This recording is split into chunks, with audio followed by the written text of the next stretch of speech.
Assalamualaikum warahmatullahi wabarakatuh. Bismillah, alhamdulillah, wassalatu wassalamu ala rasulillah wa ala alihi wa ashabihi wa man walah.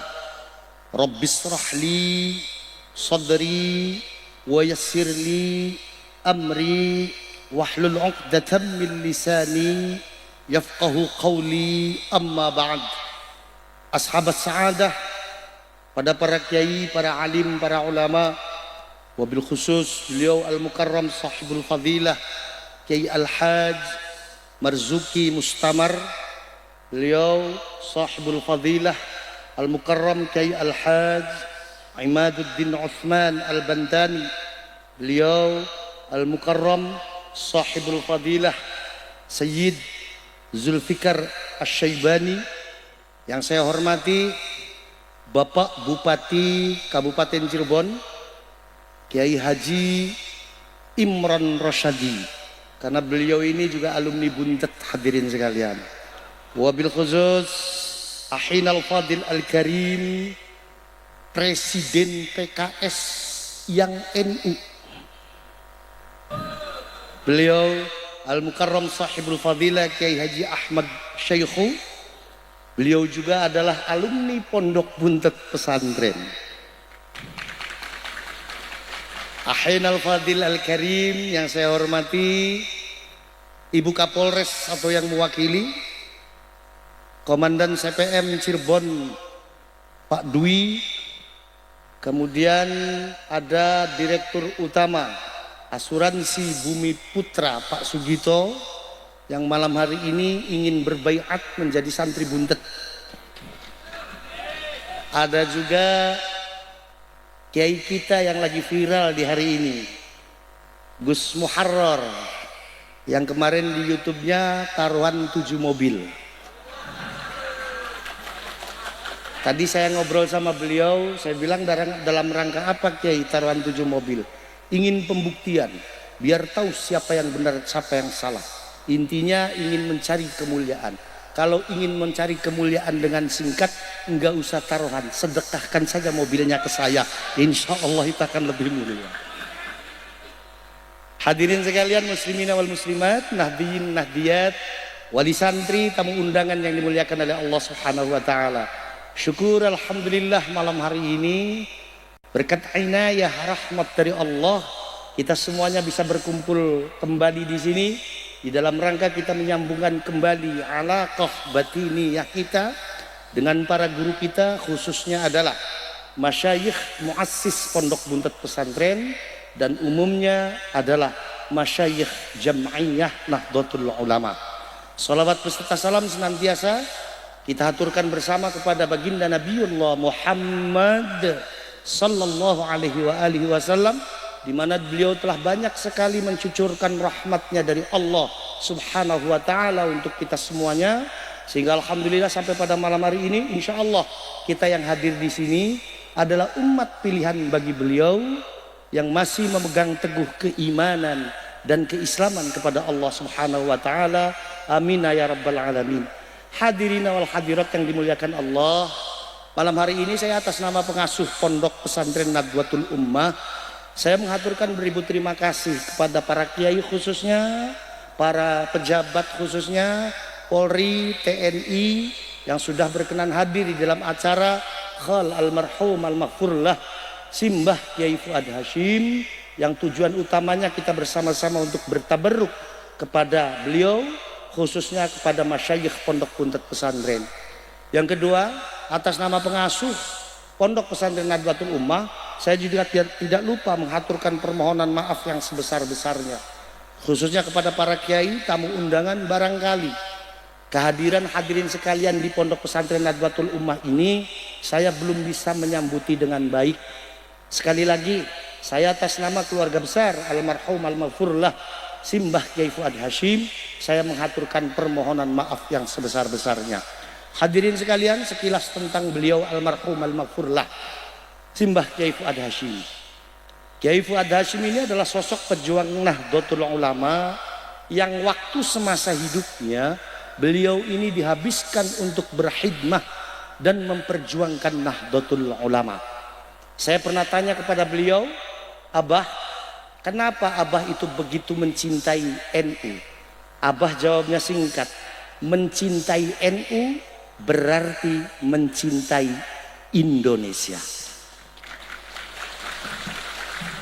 Hadirin sekalian, beliau berjuang untuk NU, berkorban bukan hanya sekedar tenaga dan pikiran, tapi termasuk harta bendanya beliau.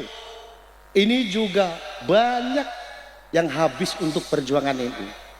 Satu ketika pengurus besar Jam'iyah Nahdlatul Ulama membangun kantor, ini panitianya adalah beliau Al-Mukarram Shahibul Fadilah Kiai Al-Hajj Manarul Hidayah. Abah saya itu menjual tanah yang uangnya seperak pun tidak diambil oleh beliau, langsung dikasihkan kepada panitia pembangunan kantor Nahdlatul Ulama. Bahkan ketika Kiai Manarul Hidayah datang sowan kepada beliau dan mengaturkan bahwa pembangunan sekretariat PBNU ini kekurangan dana, beliau dengan mudahnya mengeluarkan kunci mobil beserta BPKB-nya dan katanya silakan dijual, lakunya berapa, ambil semua uang. Ini yang menjadi toladan bagi saya sebagai putranya, walaupun memang saya belum bisa berjuang sebagaimana beliau. Beliau pernah menasihati penting kepada putra-putranya. Kata beliau mengatakan, kamu jangan pernah minta apapun dari NU, tapi kalau kamu punya apa-apa, berikan kepada NU. Luar biasa perjuangan beliau.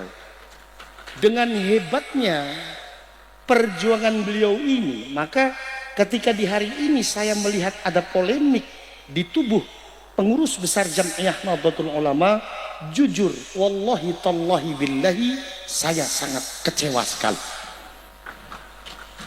Saya sangat kecewa sekali.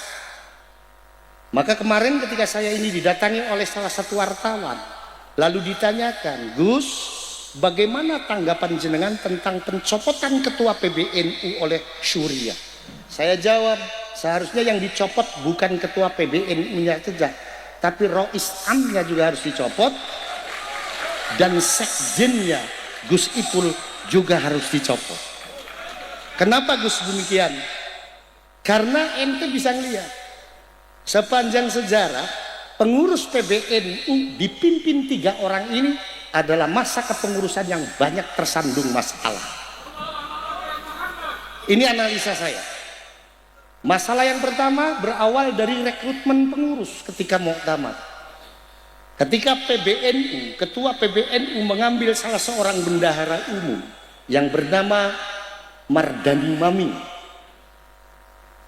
Ini tidak jauh setelah dilantik menjadi bendahara umum, Mardani Maming dicokok oleh KPK karena kasus gratifikasi ketika dia menjabat sebagai Bupati Tanah Bumbu, yang kemudian itu mempermalukan NU. Dan yang lucunya ketika itu ketua PBNU memberikan konferensi pers, katanya bilang saya mau memberikan bantuan hukum kepada Mardani Maming. Dalam hati saya ngomong, kok memberikan bantuan hukum? Apa kaitannya dengan PBNU? Mardani Maming ini ditangkap karena kasus gratifikasi tambang. Harusnya kalau ketua umum PBNU ini objektif, statementnya tidak seperti itu. Harusnya statementnya, Maming saya berhentikan dulu sebagai pengurus PBNU sampai kasus hukumnya selesai. Kita hormati penegakan hukum di negara ini, kita hormati supremasi hukum di negara ini. Itu yang pertama. Yang kedua adalah kasus tentang pengelolaan tambang. Hadirin sekalian perlu tahu bahwa konflik di tubuh PBNU di hari ini bukan tentang Yahudisme. Bukan. Itu hanya kamuflase saja. Hakikatnya konfliknya adalah tentang pengelolaan tambang. Di mana di PBNU ini terjadi banyak faksi. Mereka semuanya menginginkan pengelolaan tambang yang diberikan Presiden Jokowi kepada NU ini sesuai dengan keinginan mereka masing-masing. Yang pergerakan mereka ini kalau saya analisa, orientasinya adalah bukan untuk membesarkan NU, bukan untuk mensejahterakan NU, tapi pergerakan mereka tentang masalah pengelolaan tambang yang diberikan kepada NU, orientasinya adalah untuk kepentingan, keuntungan pribadi dan keuntungan kelompok faksi. Yang padahal hadirin sekalian, tahun 2012 Lembaga Bahsul Masail NU sudah memutuskan bahwa pengelolaan tambang hukumnya haram dilakukan oleh swasta. Tahun 2024 PBNU menerima hadiah dari Presiden Jokowi untuk mengelola tambang, dan itu diamini oleh Ketua PBNU, Sekjen PBNU, dan Rois Am PBNU. Lucu, NU yang membuat hukum, NU sendiri yang melanggarnya. Itu yang kedua. Yang ketiga, Pak Mahfud MD atau Profesor Dr. Mahfud MD, silakan bisa dicek di podcastnya. Beliau pernah bercerita begini, bahwa dulu di zaman kepemimpinan Mbah Kiai Hashim Muzadi, almarhum al-maghfurlah, NU Kiai Hashim Muzadi, Muhammadiyah Pak Din Samsudin.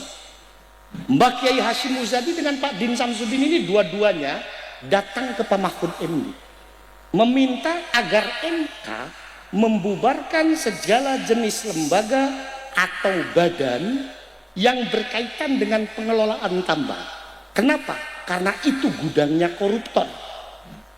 Dan korupsi yang terjadi di lembaga dan badan yang mengelola pertambangan nilainya bukan hanya miliar hadirin sekalian, tapi itu sudah triliun. Sehingga MK mengadakan investigasi ke bawah, dan MA menemukan kebenaran. Akhirnya MK meluluskan keinginan dua tokoh ini, yang akhirnya lembaga dan badan yang berkaitan dengan pengelola pertambangan dibubarkan, sehingga ketika itu BP Migas dibubarkan oleh MK. Ironisnya, di hari ini pengurus besar Nahdlatul Ulama berkonflik gara-gara pengelolaan tambang. Itu yang ketiga. Yang keempat hadirin sekalian, di hari ini, dan saya sempat kaget ketika saya sowan kepada beberapa kiai sepuh di Jawa Timur, ada seorang kiai sepuh menceritakan kepada saya bahwa di hari ini, Gus, kita ini punya pembesar NU yang anti Pancasila. Saya bilang, bagaimana kronologinya, Kiai? Kronologinya begini, saya nggak akan sebut nama siapa. Ya, biar sampean cari sendiri. Kronologinya begini, di tahun 1984 NU mengadakan muktamar di Situbondo. Keputusan krusial muktamar di Situbondo antara lain NU menerima Pancasila sebagai asas tunggal dalam kehidupan berbangsa dan bernegara. Dan orang ini ketika itu sedang menjabat sebagai pengurus salah satu PCNU di Jawa Timur. Orang ini langsung menyatakan mufarokoh dengan NU dengan alasan karena NU menerima Pancasila sebagai asas tunggal. Yang seperti kita tahu bahwa NU menerima Pancasila sebagai asas tunggal karena Pancasila adalah wujud dari al-mu'ahadah al-wataniyah, atau yang bahasa lebih keren yang menyebutkan itu adalah konsensus kebangsaan. Dan konsensus kebangsaan ini pernah dicontohkan oleh baginda Rasulullah Sallallahu Alaihi Wasallam ketika beliau memimpin atau menjadi pemimpin negara dan bangsa. Rasulullah tidak pernah melabeli negaranya dengan negara Islam. Maka Rasulullah tidak pernah mengatakan hadza darul Islam, tidak pernah. Rasulullah malah mengatakan hadza darussalam. Itu wujud dan bukti bahwa Rasulullah itu pemimpin yang bijak. Rasulullah tidak pernah melabeli negaranya sebagai negara Islam. Ini dibuktikan lagi. Ada salah satu pembelajaran yang harus kita tangkap bersama, dan ini menjadi inspirasi bagi para kiai dan para ulama NU menerima Pancasila sebagai mu'ahadah wataniyah. Rasulullah itu tidak pernah menjadikan Al-Quran sebagai hukum negaranya. Rasulullah tidak pernah menjadikan hadisnya sebagai undang-undang negaranya. Rasulullah di dalam membangun keadilan di dalam kehidupan berbangsa dan bernegara, Rasulullah lebih memilih muahadah wataniyah, kesepakatan hidup dalam satu naungan hukum dan negara yang dalam bahasa kerennya disebut dengan konsensus kebangsaan. Di antara yang disepakati adalah ketika ada orang Makkah dan Madinah melakukan kesalahan, maka dia akan disangsi sesuai dengan hukum agamanya masing-masing. Maka ketika Rasulullah menyangsi orang Nasrani, mohon maaf, yang kedapatan mencuri dan barang curiannya lebih dari 1 nisab dengan cara memotong tangannya, mohon maaf, ketika itu belum hukum Islam, masih hukumnya Alkitab. Ketika Rasulullah menyangsi orang Yahudi yang kedapatan melakukan zina ghairu muhsan dengan cara meranjamnya dan mengasingkannya 1 tahun, mohon maaf juga, ketika itu belum hukum Islam, masih hukumnya kitab Taurat. Walaupun pada akhirnya dua-duanya diwahyukan di dalam Al-Quran sebagai bukti bahwa Al-Quran adalah kitab pelengkap bagi kitab-kitab yang lainnya. Rasulullah tidak pernah menjadikan Al-Quran sebagai hukum negaranya. Rasulullah tidak pernah menjadikan hadisnya sebagai undang-undang negaranya. Rasulullah lebih memilih mu'ahadah wataniyah. Setelah mu'ahadah wataniyah berdiri tegak di tengah-tengah masyarakat Mekah dan Madinah, apa lalu kemudian yang dilakukan oleh Rasul? Rasul mengumandangkan bahasa nasionalisme kebangsaan. Lewat satu hadisnya beliau mengatakan, man adza dhimmiyan faqad adzani, faman adzani faqad adzallah. Kata Rasul, barang siapa orang yang menyakiti orang kafir dhimmi. Siapa orang kafir dhimmi itu? Orang kafir dhimmi itu adalah orang non muslim yang sepakat hidup damai dengan orang Islam, maka menyakiti aku. Dan barang siapa yang menyakiti aku, berarti menyakiti Allah Subhanahu wa ta'ala. Yang menjadi pertanyaan, siapa yang berani mengatakan kalau konteks dikeluarkannya hadis ini adalah bentuk pembenarannya Rasul terhadap akidahnya orang kafir? Tidak ada yang berani. Jangankan kita, muhaddisin min mutaqaddimin hatta mutakhirin, tidak ada yang berani. Kenapa? Karena konteks dikeluarkannya hadis ini adalah bentuk dari nasionalisme kebangsaan Rasulullah Sallallahu Alaihi Wasallam, dan ini yang menjadi falsafah besar bagi para kiai dan ulama NU di dalam membangun negara kesatuan Republik Indonesia. Kiai dan ulama NU tidak menjadikan Indonesia sebagai negara Islam bukan karena kiai dan ulama NU tidak ngerti tentang Islam. Kiai dan ulama NU tidak menjadikan undang-undang negara Indonesia dengan Quran dan hadis bukan karena kiai tidak ngerti dengan Quran dan hadis, tapi kiai dan ulama NU membangun Indonesia lebih memilih dengan sistem muahadah wataniyah, karena ini yang sudah dicontohkan langsung oleh baginda Rasulullah Sallallahu Alaihi Wasallam. Pertanyaan yang kedua, lalu mana bentuk muahadah wataniyah kita sebagai warga Indonesia? Bentuknya 4 pilar kebangsaan. 1, Pancasila. 2, Undang-Undang Dasar 45, yang ketiga Bhinneka Tunggal Ika, dan yang keempat Negara Kesatuan Republik Indonesia. Maka Pancasila syar'i, Undang-Undang Dasar 45 syar'i, Bhinneka Tunggal Ika syar'i, Negara Kesatuan Republik Indonesia syar'i. Wajar muassis Nahdlatul Ulama Mbah Wahab Hasbullah mengatakan hubbul watan minal iman. Mbak Abbas Pondok Buntut Pesantren mengatakan hubbul Indonesia minal ibadah. Di hari ini yang jadi masalah, ada petinggi pengurus besar Nahdlatul Ulama yang anti dengan Pancasila. Kalau orang ini menilai Gus Yahya ini sikapnya tidak bersesuaian dengan akidah Ahlussunnah wal Jamaah karena mengundang ahli ilmu dari Yahudi, menurut saya orang ini jauh lebih parah daripada Gus Yahya. Dia bukan hanya tidak bersesuaian dengan akidah Ahlussunnah wal Jamaah, tetapi dia sudah mengingkari akidah Ahlussunnah wal Jamaah an-Nahdiyah. Jadi menurut saya bukan hanya Gus Yahya yang harus dicopot, Rois Amnya harus dicopot, sekjennya harus dicopot. Segera usulkan untuk mengadakan MLB, muktamar luar biasa. Kalau muktamar luar biasa ini tidak bisa terselenggara di hari ini, boleh kita tunggu sampai muktamar ke depan, tapi dengan catatan ketiga orang ini dimohon untuk tidak mencalonkan diri. Dan yang kedua, saya minta kepada seluruh jajaran pengurus NU di semua tingkatan se-Indonesia untuk tidak mencalonkan ketiga orang ini.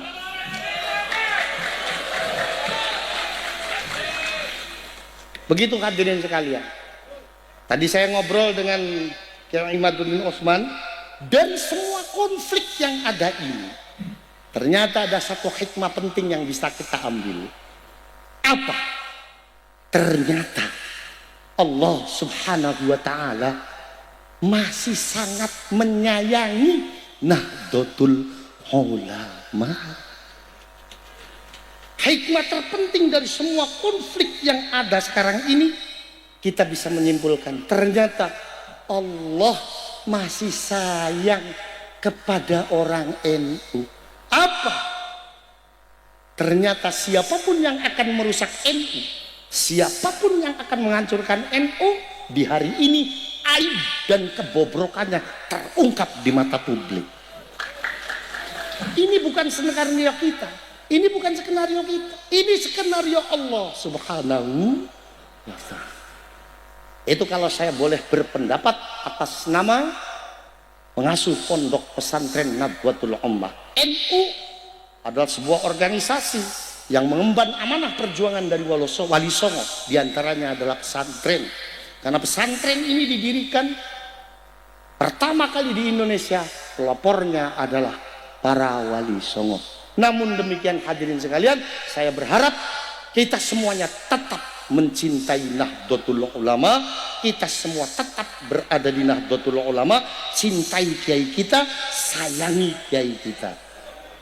Untuk PWI udah nggak usah habib-habiban, kiai kita jauh lebih alim daripada habib. Ketika Bahar bin Smith mengatakan nasionalisme kebangsaan tidak ada dalilnya, itu cetek ilmunya, cetek. Nasionalisme kebangsaan banyak sekali dalilnya. Demikian mungkin yang bisa saya sampaikan, mudah-mudahan ada manfaatnya. Wa akhiru da'wana wa da'wahum anil hamdulillahi rabbil alamin wallahul muwaffiq ila aqwamit thoriq. Wassalamu alaikum warahmatullahi wabarakatuh.